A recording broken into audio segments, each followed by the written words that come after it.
maksiat, berdosa, tidak taat kepada Allah Subhanahu wa taala.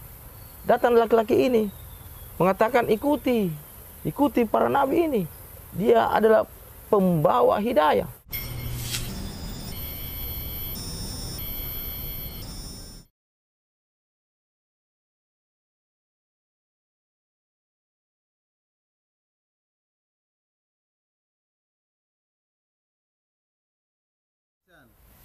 Bismillahirrahmanirrahim. Assalamualaikum warahmatullahi wabarakatuh. Alhamdulillahirabbil alamin. Allahumma shalli ala sayyidina Muhammadin wa ala ali sayyidina Muhammad. Kita senantiasa memuji dan bersyukur kepada Allah Subhanahu wa taala atas segala nikmat yang terus-menerus diberikan kepada kita.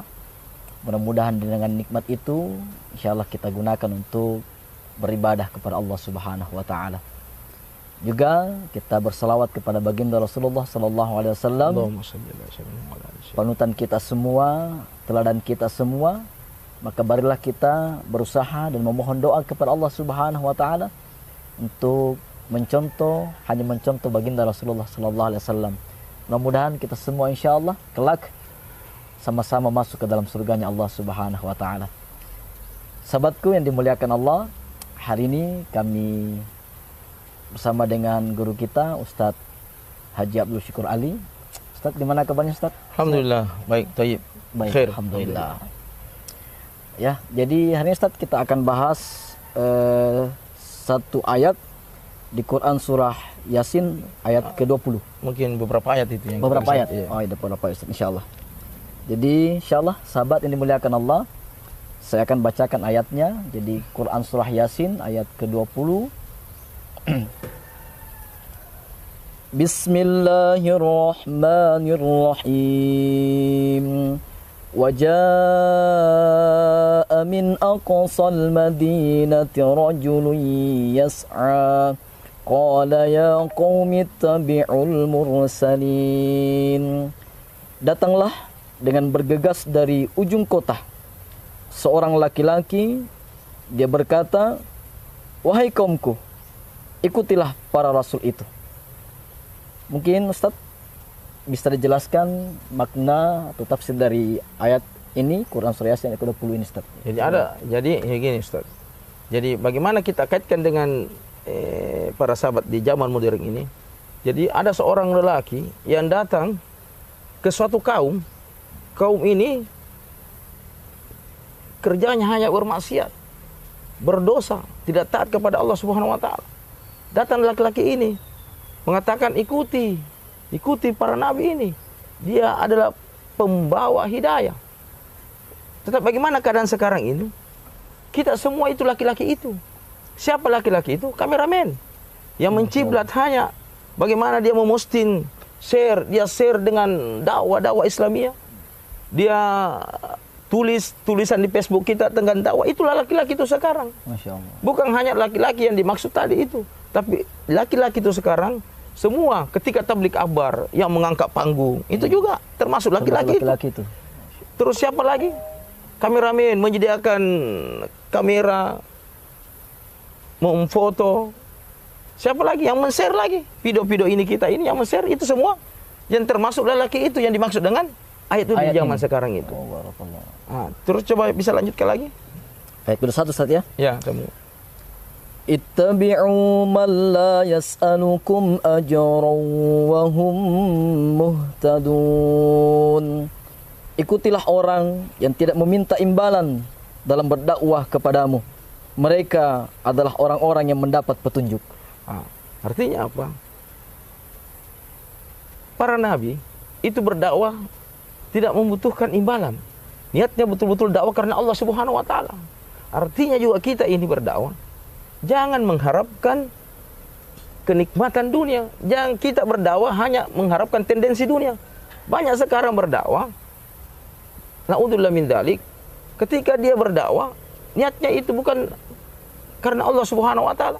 Mungkin karena ingin kenikmatan dunia, mungkin karena ingin sesuatu popularitas, mungkin karena ingin sesuatu yang bisa membuat kesenangan dunia saja, kenikmatan yang sesaat saja.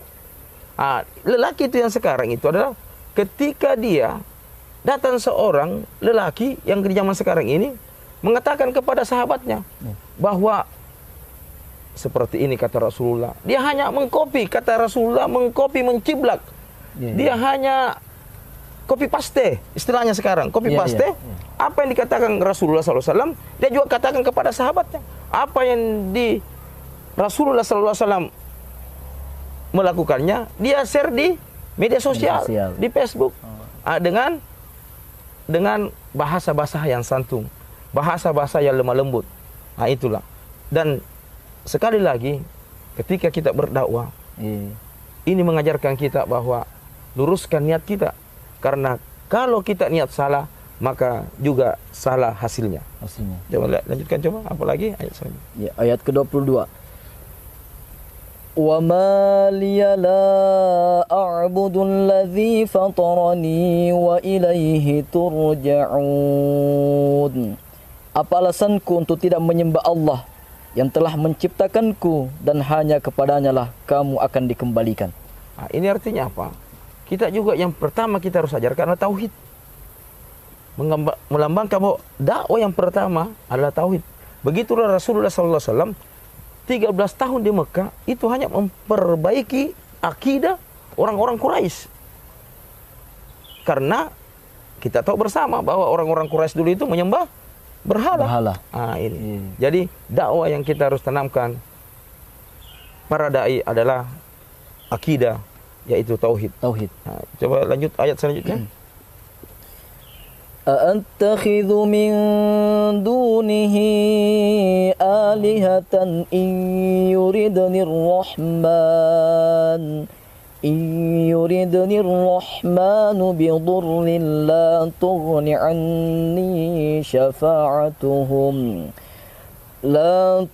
عَنِّي شَفَاعَتُهُمْ شَيْئًا وَلَا يُنقِذُونَ. Mengapa aku harus mengambil sembahan-sembahan selainnya?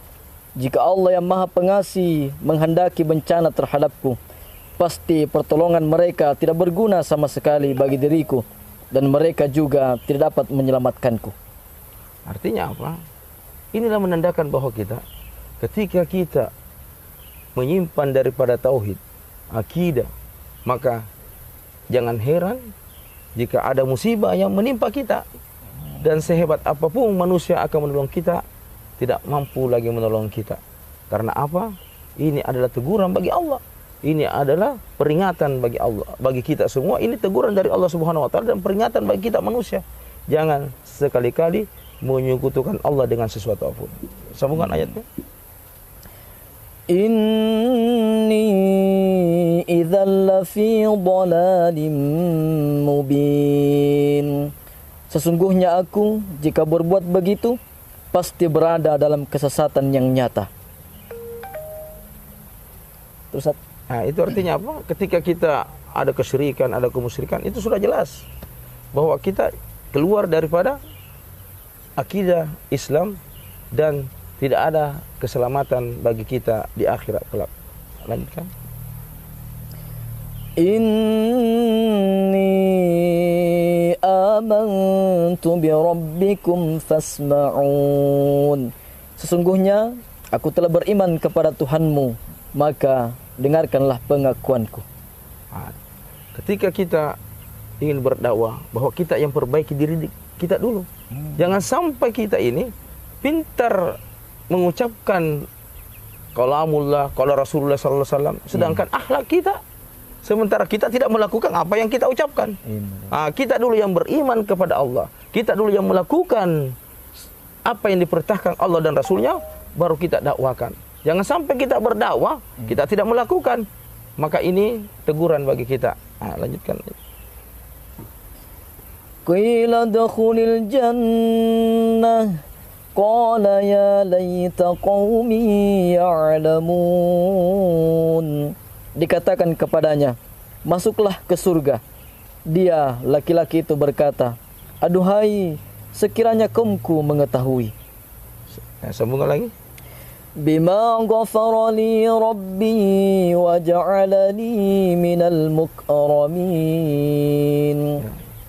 Bagaimana Tuhanku mengampuniku dan menjadikanku termasuk orang-orang yang dimuliakan.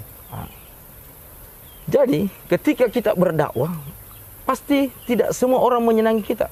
Begitu lelaki itu pada saat berdakwah ke satu kaum, ini laki-laki ini dibunuh. Dibunuh laki-laki ini.